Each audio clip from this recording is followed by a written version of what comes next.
Kalau kita membuat kategori kelompok manakah yang ekstrim itu atau yang radikal itu atau istilah lain yang anti Pancasila atau ideologi Pancasila, itu misalnya dari laporan yang diberikan oleh aparat keamanan atau pemerintah disebutkan kelompok-kelompok yang anti Pancasila itu kan ada beberapa di masyarakat. Kalau menyebut tokoh, misalnya dulu disebut tokohnya itu Abu Bakar Ba'asyir misalnya dan kawan-kawan atau kelompoknya. Tapi sekarang kan dari berita yang terbaru, Abu Bakar Ba'asyir kan sudah kembali ke jalan yang lurus dalam arti konteks berbangsa. Dia sudah kemarin ikut upacara bendera, sudah mengakui Pancasila. Jadi kesimpulannya kalau ditarik misalnya seperti apakah mereka yang punya paham-paham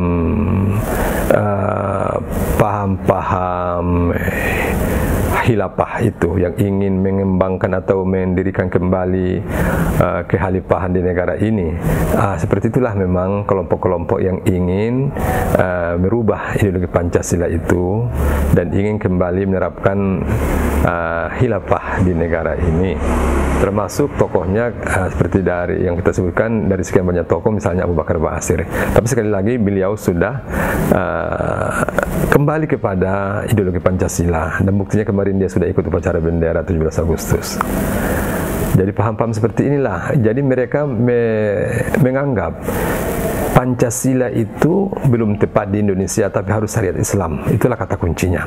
Jadi kalau dalam segi politik bernegara, mereka disebut kelompok aliran kanan.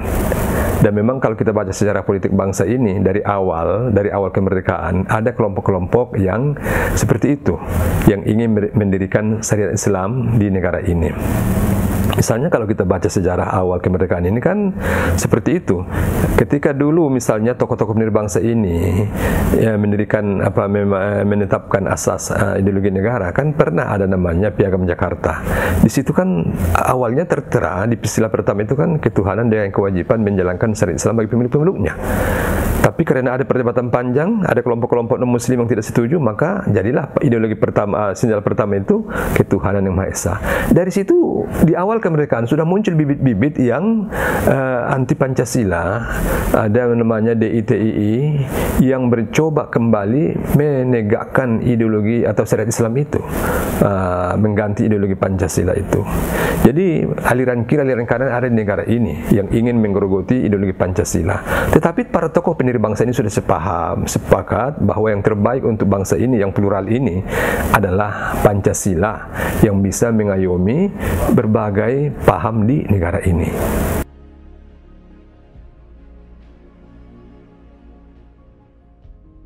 Ada usaha-usaha yang kontinu untuk kontra atau narasi-narasi untuk kontra atau meluruskan paham-paham yang ekstrim atau yang radikal itu.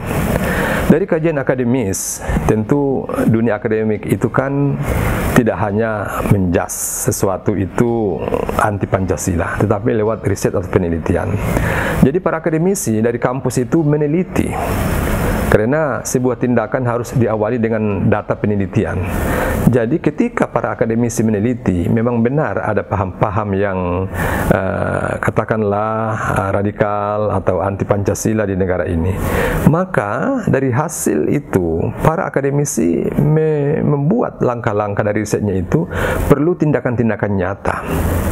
Maka akademisi berusaha untuk mengcounter paham-paham itu, perlu gerakan-gerakan yang konkret. Misalnya dalam hasil riset itu disebutkan, termasuk saya juga pernah ikut penelitian. Saya misalnya contoh, ikut penelitian di Tanjung Balai tahun 2019, itu juga termasuk paham-paham yang menggugah atau mengganggu ya, persatuan ya. Ada dulu kasusnya di Tanjung Balai itu masalah azan. Azan yang diprotes oleh tetangga di masjid itu yang non-muslim. Maka dari hasil penelitian saya dan teman-teman waktu itu, dari bermedia itu kan kasusnya kerajaan diprotes oleh non-muslim yang etnis Cina, sehingga diusirlah etnis Cina itu dari kampung itu, bahkan akan dibakar rumahnya. Maka kami melihat waktu itu pengaruh media sosial waktu itu begitu hebat dampaknya ketika ada berita-berita bohong. Maka langkah konkret yang harus dilakukan secara akademis adalah memperkuat pesan-pesan dakwah di masyarakat, agar masyarakat tidak terpengaruh dengan paham-paham ekstrim yang bertebaran di media sosial saat ini. Artinya para juru dakwah jangan sampai menentang kehadiran media di era milenial sekarang, di era digital sekarang. Maka para juru dakwah ini harus familiar dengan media. Ketika para juru dakwah itu familiar dengan media, maka bisa mereka mengisi pesan-pesan dakwah yang baik di media itu untuk mengkanter pesan-pesan dakwah yang negatif dilakukan oleh orang-orang yang memang anti Pancasila misalnya. Jadi kata kuncinya, juru dakwah saat ini jangan hanya dengan model-model lama hanya ceramah dari mimbar ke mimbar, tetapi para juru dakwah yang ada saat ini haruslah familiar dengan perkembangan media atau familiar dengan era digital, sehingga seperti UAS misalnya, dia termasuk contoh dai yang familiar dengan media sosial. Jadi ketika juru dakwah itu sudah familiar dengan media sosial sehingga bisa mereka mengisi pesan-pesan dakwah di media sosial, itu adalah langkah konkret untuk mencegah paham-paham negatif atau yang ekstrim di media sosial yang disebarkan oleh orang-orang yang memang sengaja untuk membuat kegaduhan di negara ini.